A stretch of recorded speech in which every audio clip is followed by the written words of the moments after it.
iFILM, London.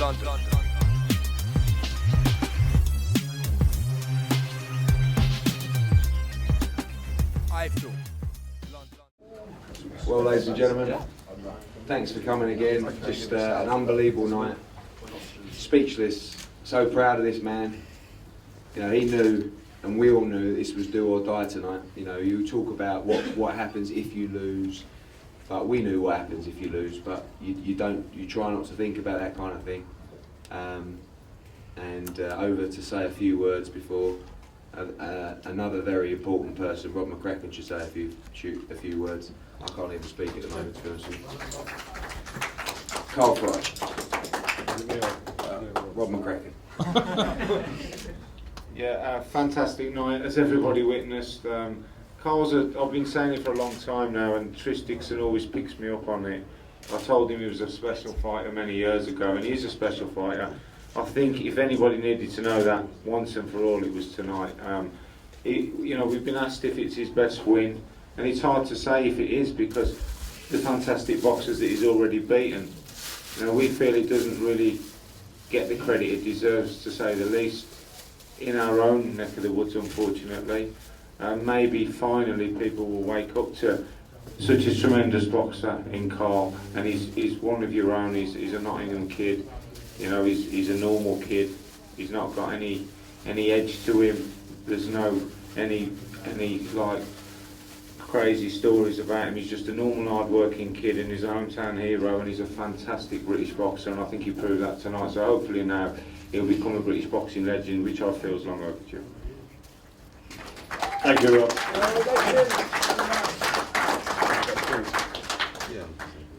Well, I just want to say what you know, the performance I put on tonight is still sinking in, because coming here tonight, BUTE is ranked number 1 in most of the boxing publications.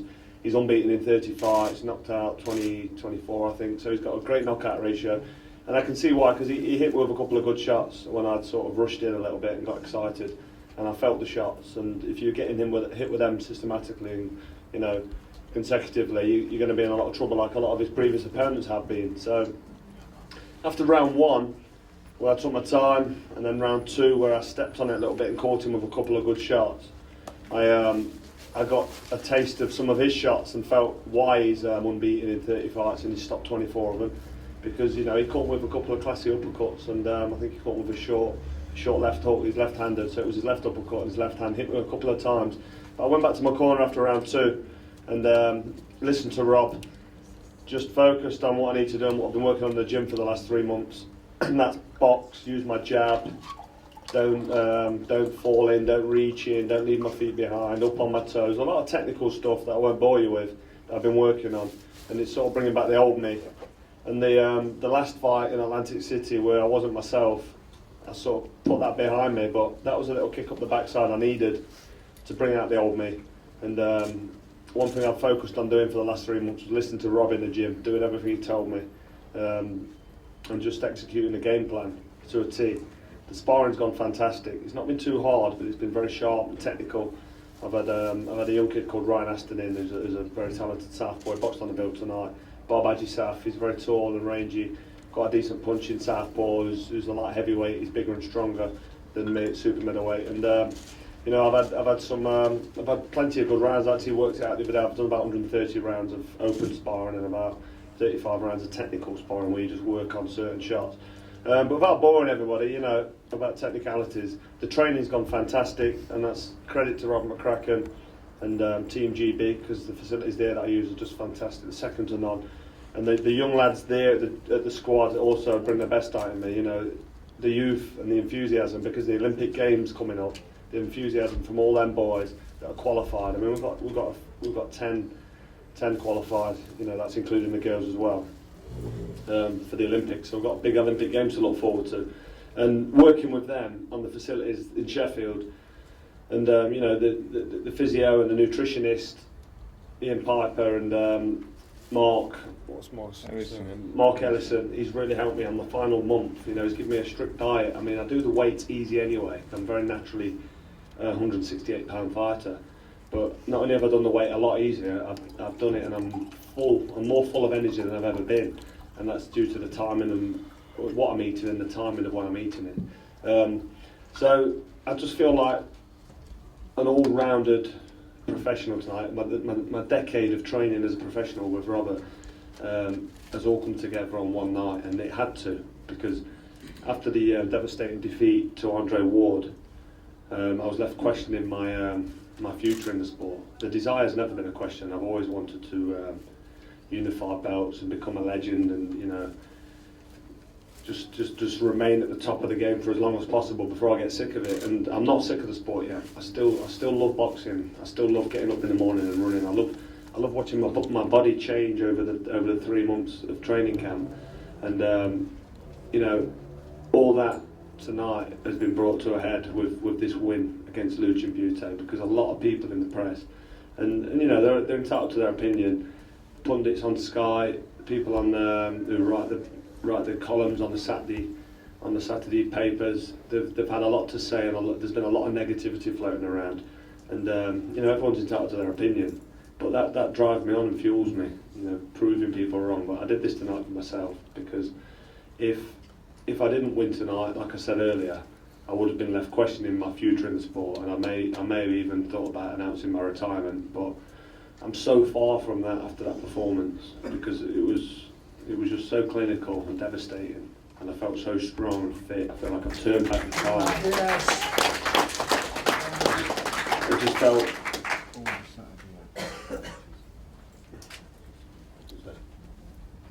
brilliant. I've just found out all the Saturday acts backed me today to win, which is fantastic.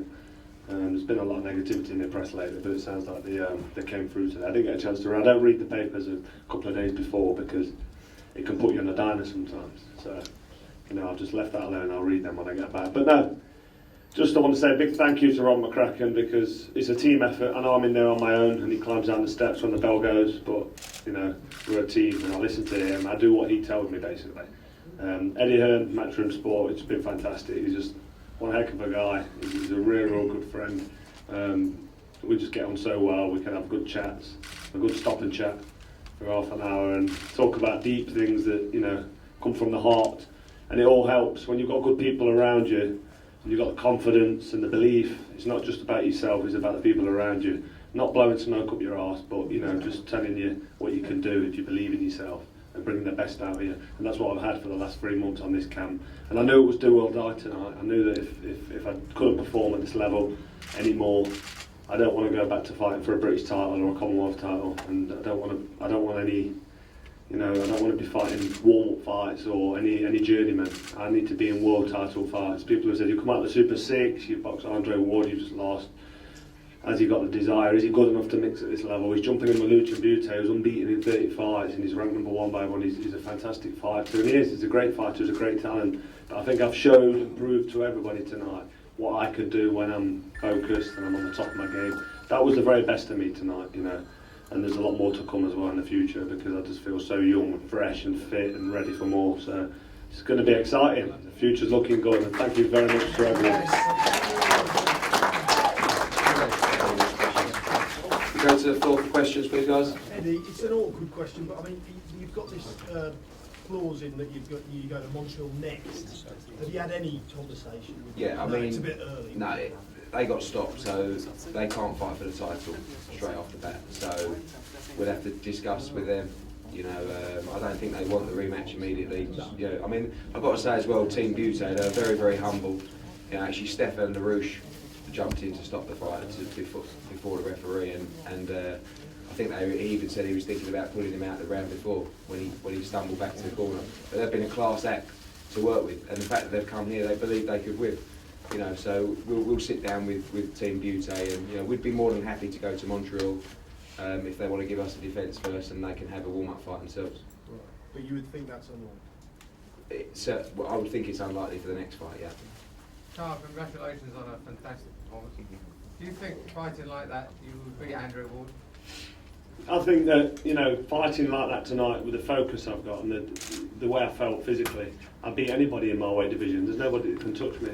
If you watch the fight against Andre Ward, watch my feet, watch what I was doing, watch my head movement or the lack of it, and my sluggish jab, you know, then It's just a totally different fighter. I know what I now need to do. It's took a long time to get to where I've got, and you still make mistakes and you're still learning. But you know, tonight it all came together for me because it had to. I was concentrating, I was focused, and that kind of performance beats Andre Ward. Of course it does. So if I catch anybody on the chin like I caught BUTE tonight, Darnell Boone put Andre Ward down. No one knows who Darnell Boone is because you know he's an unknown fighter and he put Andre Ward on his arse. So if Carl FROCH catches him with some of them shots, it's game over. It's as simple as that. So Andre Ward had a good night and Carl FROCH had a bad night, and that's the reason he won that fight. But in a rematch, especially over here, I mean that was in America against an American, and the American, the English judge still had it 130 and 150. You know, a lot of people disagree with that, being that close a fight. But they must have liked something that was going off in there because there was only one round in a draw. If I'd have won one more round, it would have been a draw.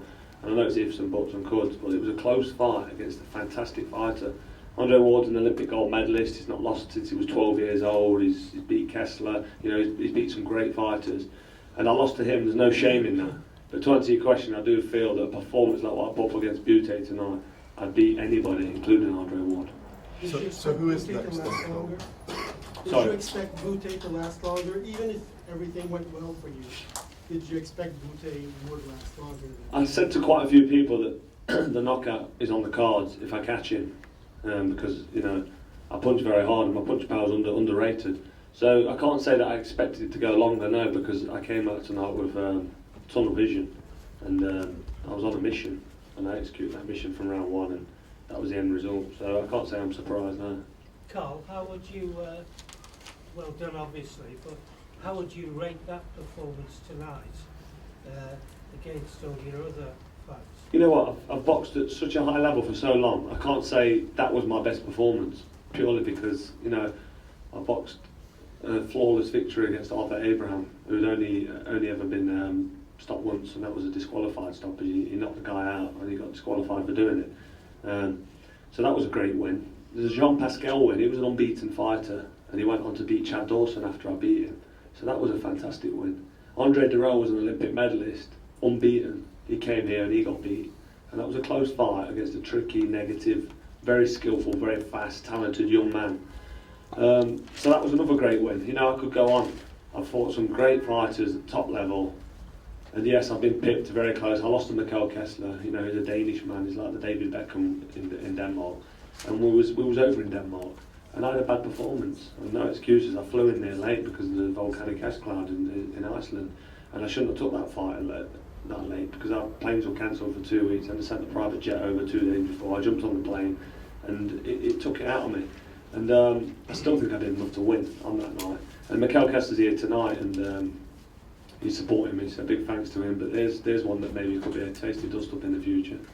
But I don't think it was a career best performance. I think it was a great win against a top-level fighter. But because I mix it with the best time and time again, it was just up there with some of my other great wins. So you made it look easy, Carl, was it? You know what? The fight's won or lost in the preparation, and the preparation and the hard work and the runs. And I've been cycling a lot as well, and I've been working a lot with a strength and conditioner, and I've been doing extra bits and bobs. It's been very, very hard. It's been really hard. So you know, to say that the fight was easy would be disrespectful to losing BUTE, but you know, if it looked easy, it's because it's been such a hard camp. And no, it wasn't easy. You know, he hit me with a couple of shots early on, a couple of little shots that I should have got hit with, but because I'm so tough, I just ate them up like Pac-Man, walked through them, and hit him with some harder shots and bashed him up. You did very well to hang on like end of round 2, end of round 3, end of round 4. And then you managed to finish. He did do very well, and he looked like he was going to fire back, and he was very cute with his counter punch, and he hit me with a couple on the counter. The left hook caught me, and the uppercut went in. So I was just sort of biding my time and keeping my weight in the middle, centre gravity, listening to Rob, not reaching in, doing all the things I need to do correct. This is boxing, this is not fighting. The art of pugilism, you've got to be. It's very technical, and people don't see that.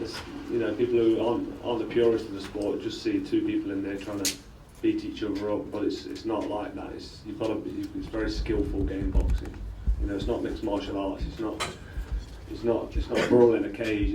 It's two boxers and they can only hit each other with the two gloves. And I did everything right tonight. I did everything correct, and that's why I made it look like an easy night's work. One thing was very impressive was the control you showed, particularly after you had such a good third round. Was that in your mind that you didn't want to punch yourself out? And Well, no, I came out in round 4 thinking to myself, he's had a minute recovery, he can punch himself, he punches very hard, and you know, I didn't want to do anything stupid. It's a 12-round fight. So in round 4 it would have been very naive and inexperienced and stupid, all the things I'm not, of me to go in there and try and do it. So I just sat back, had a little breather. I did expend a lot of energy in round 3, putting a lot of shots together. So I did. I'm guilty of having a minute off at the start of round 4. Had a look at him, see what he had. He came back with some good shots, but I wasn't going to let him get back in control and get confident. I knew I had to keep unleashing hell, and that's what I did. and the right was so accurate all the way through it. I mean, you were catching every time through the right. I worked on it in the gym, the straight right down the pipe, just relaxed off the toe, bosh, straight down the middle, and it goes in on the southpaw. You've got to time it right, you've got to let them think you're throwing a jab, you've got to just a little fake and then bosh, the right hand goes down the middle, and it's beautiful. And the right uppercut went in as well. It was quite sickening actually. It was a great performance, Carl. Was it an actual game plan to go in hard and fast? Hard and faster than I've ever seen you go into a fight? Yeah, I came into the fight and me and Rob, the plan was to start fast. Go out there and let him know he's in enemy territory. Let him sit down at the end of round 1 and think, I'm in deep water here. And I didn't go too mad in round 1 because I didn't want to walk in something myself, but I was putting educated pressure on him, put him on his back foot. If he missed, counter punch him. So yeah, that was the plan, to start off quick, because a slow start gives your opponent confidence, and it also puts you into a bit of a slump as well. The 3 times world champion sunk in yet? I don't think it has actually, no. I don't think it has, but it's pretty good. Thank you. A touch early. Yeah, I was a bit excited. Yeah, actually, what you didn't see is LaRouche jumped up to stop the fight, and I saw him, and then I jumped, followed him in, but I quickly had a little U-turn. And but I'm not a cornerman, so it's regardless of the rule anyway. A last and second is the official term, so I'm just a crazy fan. Carl, I rang you after Pascal, Carl, and you said you celebrated by painting your skirting boards, if I seem to recall. What sort of flamboyant celebration will you do for this one? I've picked some medium grade lilo for the bungalow I've got. And it's got to go down. It's funny, I've got to plywood the kitchen floor before the lilo goes down. I'm not tying it because tenants have got no respect. So that's going down on Monday, Niall. And I could do it with a hand as well if you.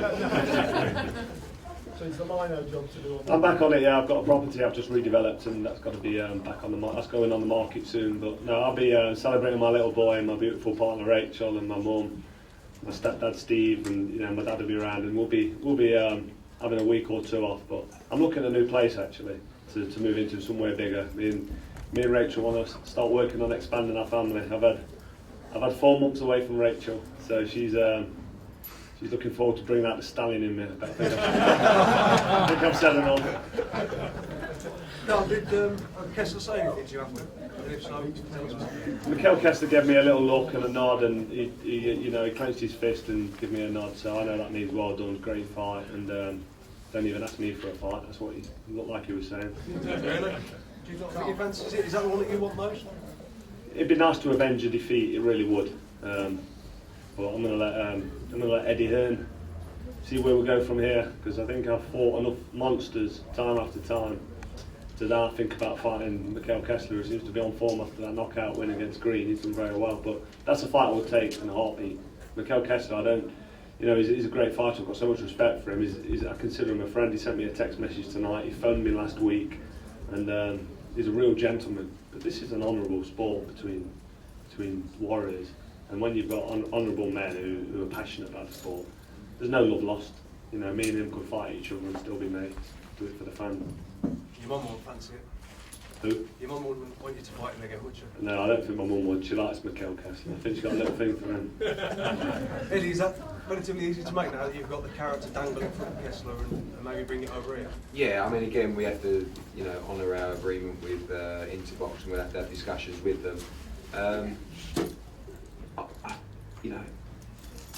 He doesn't like easy fights, and I think Showtime might be looking at themselves tonight and thinking, wow, we should have took that fight because it was a classic.